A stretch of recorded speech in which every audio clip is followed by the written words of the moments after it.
Second partial derivative. I'll start this one. I think we have just time for just starting this one. I think that's fine. I don't think we have time for an exercise anymore, so I'll just do that here. All right, I don't think I have time to explain today what this really means, but what second partial derivative is, that's really simple, right? So this is z.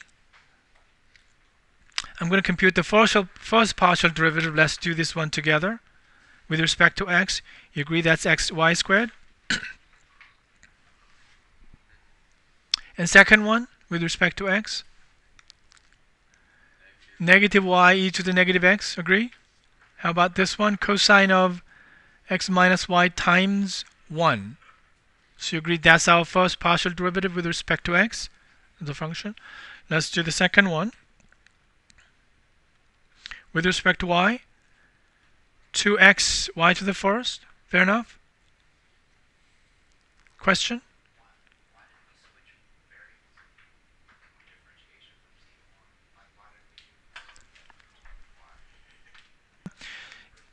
It's relative to coordinate system, is easier to calculate, and its meaning is how is this value changes with respect to. Not yet. Yeah. All right. So what is the first derivative here? That's correct, right? Yeah. How about next one? Negative x. How about this one? Cosine of xy, x minus y, right? But derivative inside with respect to y gives you negative 1. So that's fine. Great. So if you have a function of xy, we can do this one, right? Fair enough? Now how many more functions do we have? We have 2 more functions, right?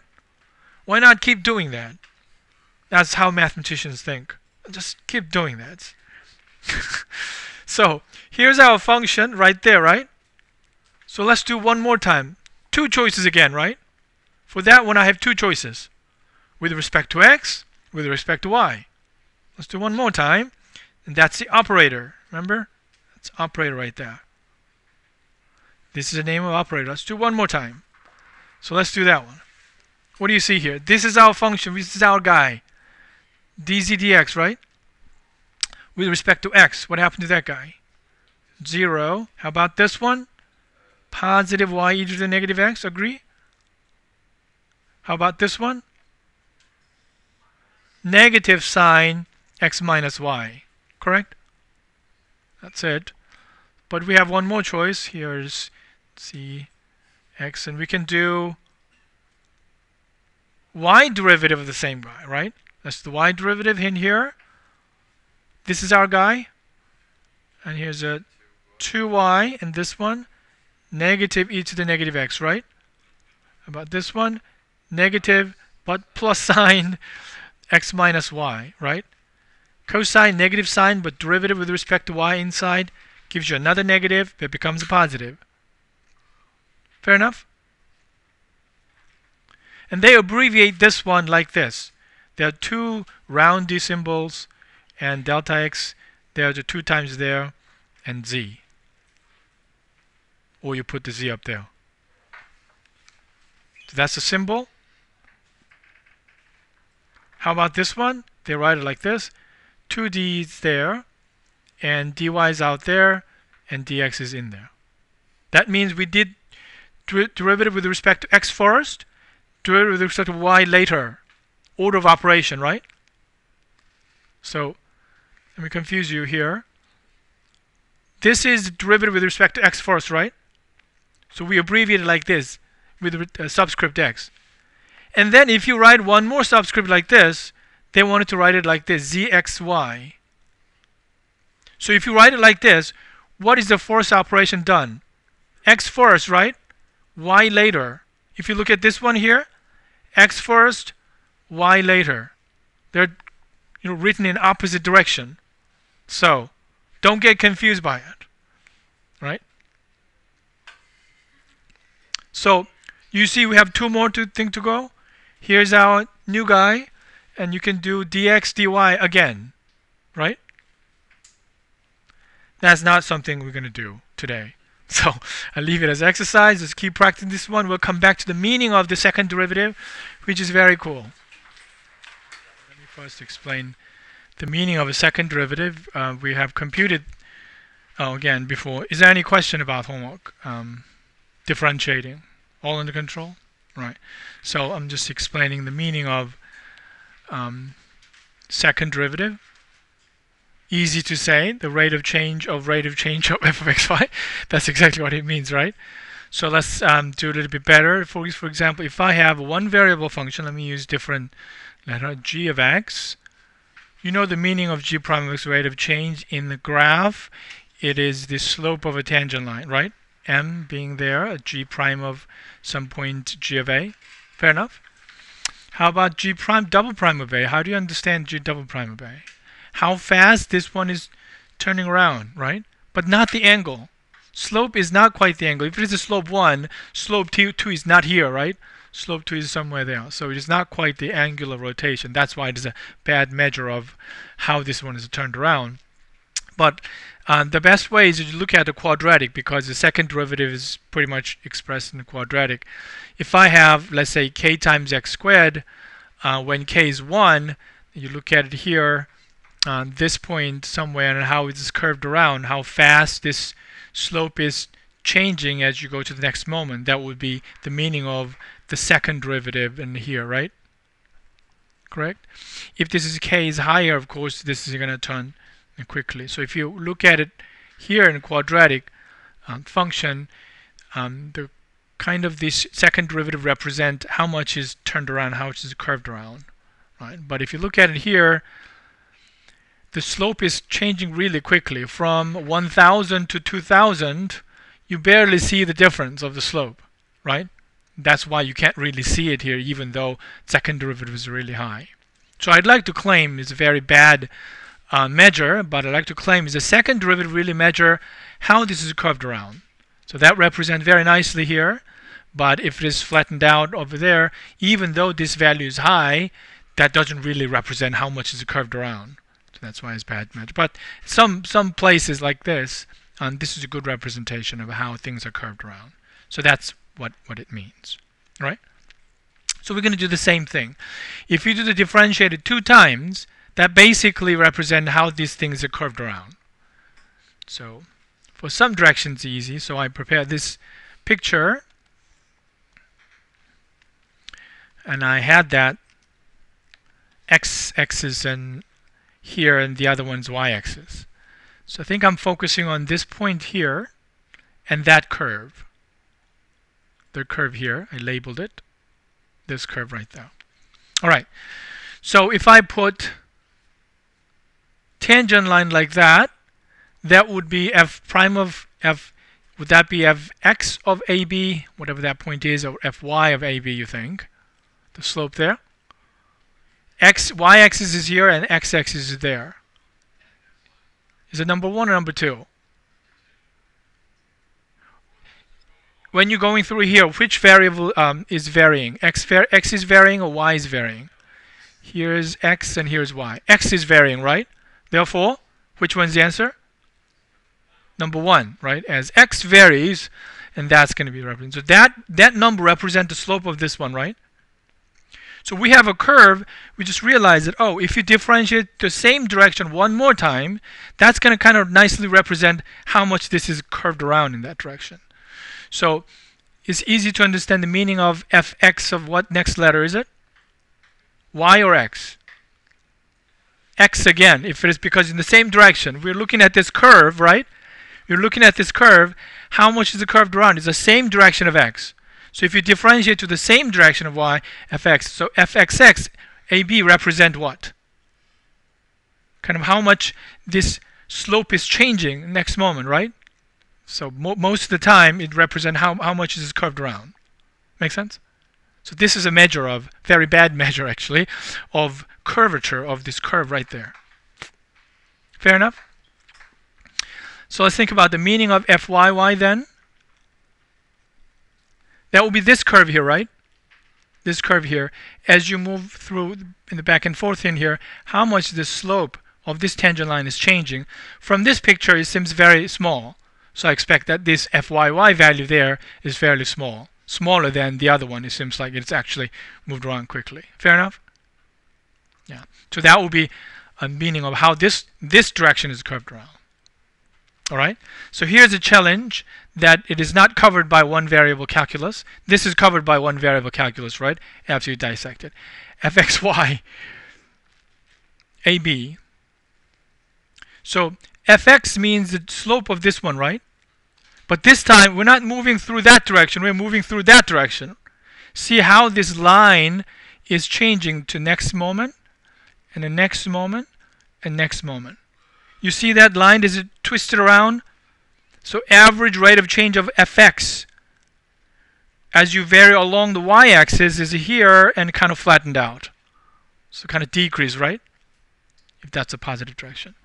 So this kind of measures how much this this line segment is turned around.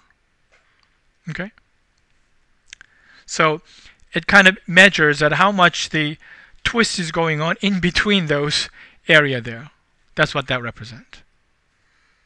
Okay. So I'm going to show you the better picture to illustrate what this fxy is doing.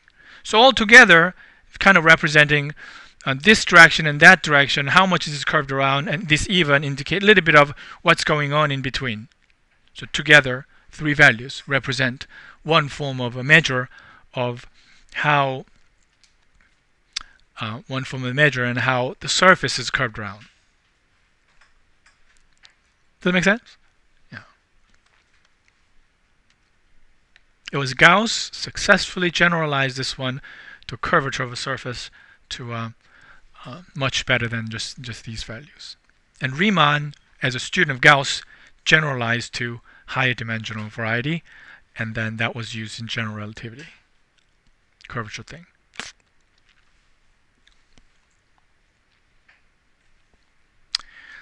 So that's the meaning, and next one is main application in mathematics. What do they do with fx and fy and fxx and these derivatives? The first thing they introduce in the next section is a linear approximation. So this was one of the homework problem. That's the meaning, and what is the use of the first derivative and second derivative? Linear approximation is a linear polynomial, right? That's a linear polynomial. That's a constant determined by that point a comma b in xy plane, and throw in some coefficients, or consider linear polynomial. None of this x is multiplied to itself or y. That'll increase the degree of a polynomial. And the answer to this a and b, if it is a good approximation, anybody remember that? What was that? Yeah, the first derivative at AB, that was supposed to be the answer to that one. B was first derivative partial with respect to y. Put it in there. Then if I do that, what happens between f and this L? Their first derivative, each partial agrees, right? That's how we found those values. And this partial agrees on that. Whatever this good approximation means, this seems like a reasonable thing to require, right? If there's a polynomial that's approximate the original function nicely, we better have the same first partial, and so therefore we have no choice. This must be a linear polynomial with this coefficient and that coefficient. If I go to a different point, a comma b comma prime, then there will be a different linear approximation, right? So at each point we have a different linear approximation, linear polynomial that approximates the function value fairly well for a small neighborhood around this a comma b. But I wanted to explain just a little bit better about this. This is good enough, but we really want to understand why this is a good approximation, not just that it matches first and second derivative. I think that's what I'm doing next. So let me first write down the answer clearly, so that if it is a good, reasonable, good approximation, that better be that. So let's understand a little bit better about why this is a good approximation. This is my black mamba in exponential function. All right. So let me explain it like this. This is, let's say this is x-axis, and that's y-axis there. This one would be, if you apply the function values in here, you will get that curve over there in the curve. So again, if I put the tangent line over there along that direction in here, curve number 1, would that be fy or fx at that point, a comma b? This one here, number 1. Yeah, I labeled it here, number 1. This curve here, the slope of that curve at that point, is that fy or fx? Fy, because it's along the y-axis here, right? That's that. And this would be number 2. That would be the slope of that point here. That would be fx value, correct?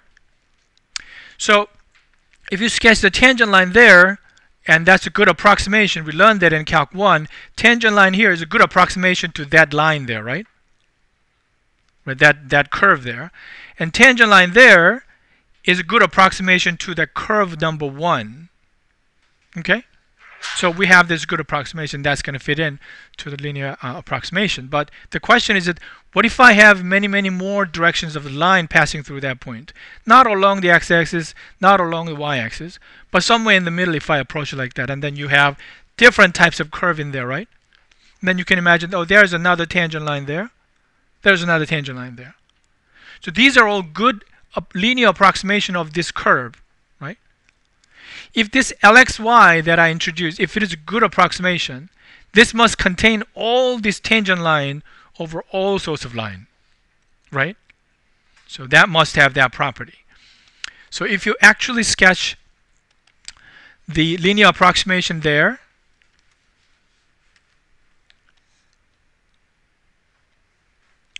this is a linear approximation. L at z equals, the graph of z equals L of xy. Then I claim that this is a very good approximation, because if you approach all of this line and all this tangent line you draw, infinitely many tangent line, they are all completely contained in that plane, green plane. So green plane will have all the good approximations for each of this curve. That sounds like a good approximation. Right? That's what this linear approximation is doing. But there are some crazy shape of function in the local point, such that linear approximation is not a good approximation. But many cases, this LXY we computed is a good approximation to that function. But there are, fractal nature of a function that it defies all attempt. But most of the function we encounter here in this course, linear approximation is a good function, good approximation. So that's a use of first derivative, use it as a linear approximation. And the second derivative, use of the second derivative is this quadratic approximation. So can there be a quadratic function out there like this with a coefficient unknown, such that this is a good approximation? If it's a good approximation, of course we require this quadratic approximation first derivative at AB must be same as first derivative at AB. You can require that all the way up to the second derivative. So I think I have that there. So this would be reasonable requirement. If there's a good approximation, it better match all the first derivative and second derivative value everywhere. Okay? And the next part, I calculate all these first and second derivative of qx, which is explicit here. F of x is just a random function. So I think I'm doing here, and I hope we're going to go through this together. It's pretty simple.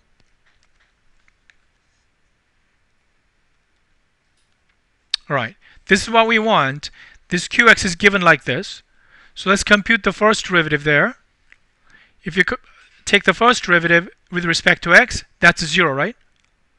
This one becomes a1, correct? This one becomes 0. That one becomes 2 times a2, x minus a, right? So that's appeared here. This one in here, b2 y minus p if you differentiate one time, correct? This one, there's no x in it. C2 is a constant. Y is the other independent variable, all constant. So you arrive at a qx being like that. Correct? Now if you plug in a and b here, if you plug in a there, 0, b there, 0, a1 is what's left. So that one in here must be a1. That a1 must be fxab, just like the linear case. Does that make sense? Let's do qy. That's constant again. That has no y in it. This one has y in it, so there's a b1 there. This one here has no y in it, 0. This one has y in it, so if you differentiate that one, you have b2 x minus a there. This one has, second copy of the 2 copies of y in it, so there's 2 times c2yb, y minus b. Now you plug in ab here, then you get q of ab being exactly b1, so that must be b1. Is that b2? It's b1. Make sense? So the second condition is requiring you better have the second derivative as well. So I'm differentiating one more time. Here's qx. Let's differentiate this one more time. a1 is constant. 0. What about here? 2a2, right? How about here? 0. So qxx is no longer a function. It happened to be just a constant, right? So there's no x and y in it. So if you plug in a and b, it stays 2a2. So this guy here is a 2a2, right? Then what is a2? a2 is 1/2 of the value of fxx, correct? Yeah. So if you do qyy, here's y, and then these are all 0. If you differentiate there, you have a 2c2. So yy there, this is 2c2. So therefore c2 is 1/2 of fyab. Okay. Let's look at the second condition is qxy being fxy. So here is qx there. xy will be differential with respect to y. 0, 0, b2, right? So qxy better be b2. Here's a qyx. Here's a qy here. With respect to x, 0. This b2, 0. So that becomes b2. Right? So it's strange that qyx and qxy end up in a second value. So if this thing's going to ever work, right, your value of fxy and fyx better be equal to each other if this thing works, right? So if there's ever a good linear quadratic approximation, we got to look at the class of function where fxy is equal to fyx. Otherwise, this is not going to work. Right? So you figured out all the values in terms of the values of a second order derivative. I think I have the answer written somewhere. So this is quadratic approximation.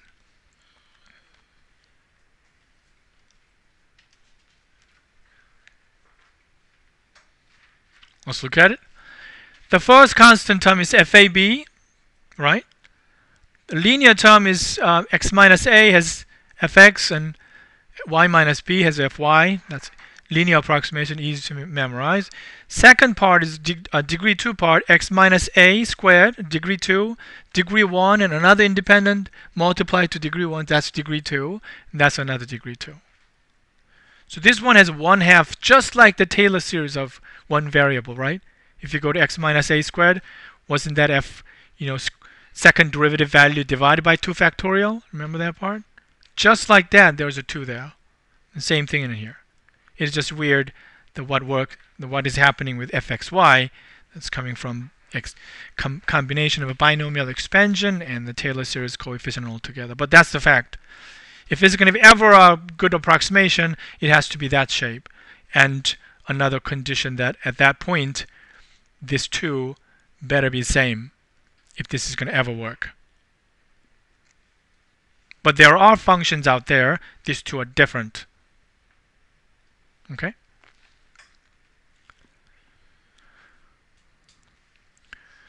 So I sketched some of the quadratic approximation. This is a function I chose, this random function I chose. And then the graph of this f of x, this exponential part, is actually the top, what is the color to you? Red. orange, that's the actual thing. Quadratic approximation at 0, 0, using that formula, I calculated things like this. Did you have a question, sir? Yes. So of course, if you stay away from 0, 0, then this approximation is not good enough, but around that is pretty good. The reason it has this weird spot there, the computer had a difficulty with decide which one is up and which one is below the color because they're so close to each other, and that's probably what happened there. And if you stay away from points like this down there, this is the center point there. If you use a quadratic approximation, you can see even around it, it's not very good. Some of the curvatures is complicated, is not good enough to use quadratic to imitate how these things are curved around in one point. So, but I pushed that to degree 15. All the way up to degree 15, I pushed it to, you can imagine QXXXX is like 15 times and did all that. And then it turns out, oh, it's pretty good. You can see the computer's having difficulty to decide in the color which one's up and down. Right. So that's it. That's the use of higher order derivatives to mathematicians. Yeah. For difficult function, you can approximate with the polynomials.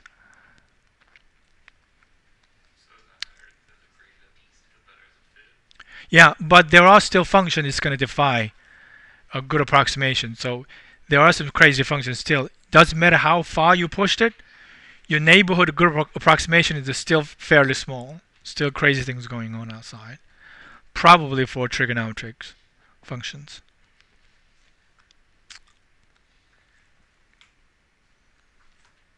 Let me explain that with this picture, and you might feel about these derivative values a little bit better. Suppose their actual shape of the curve is behind it. This is a linear approximation. If I had to set it exactly to 0, it's kind of hard to do it here. And I don't want to expand it. Let me do that in here. I can set to 0. Set to 0. Set everything to 0.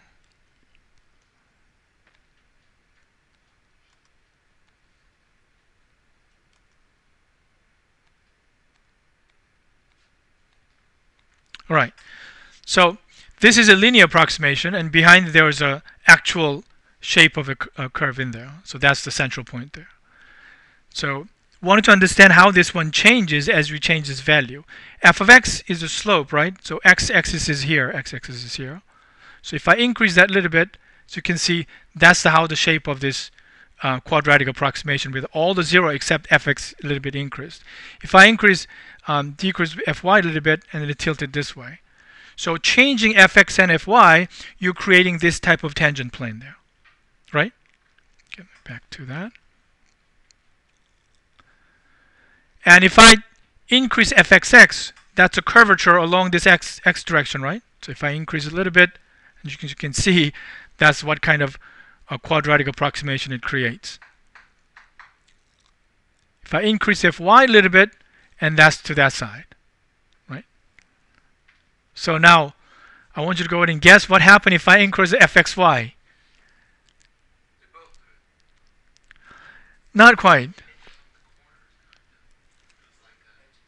Yeah, some sort of twist, right? Especially in between, that's what I said, right? In between, that's what's happening. This is measuring how this line is turned around as you move your point of application to that direction.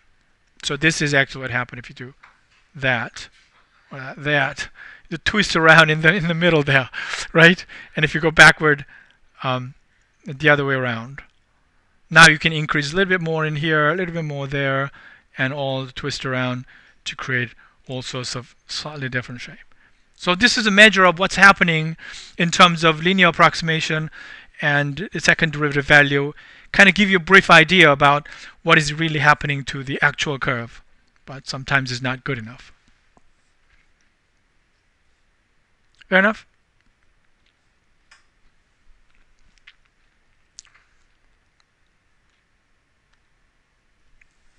So this is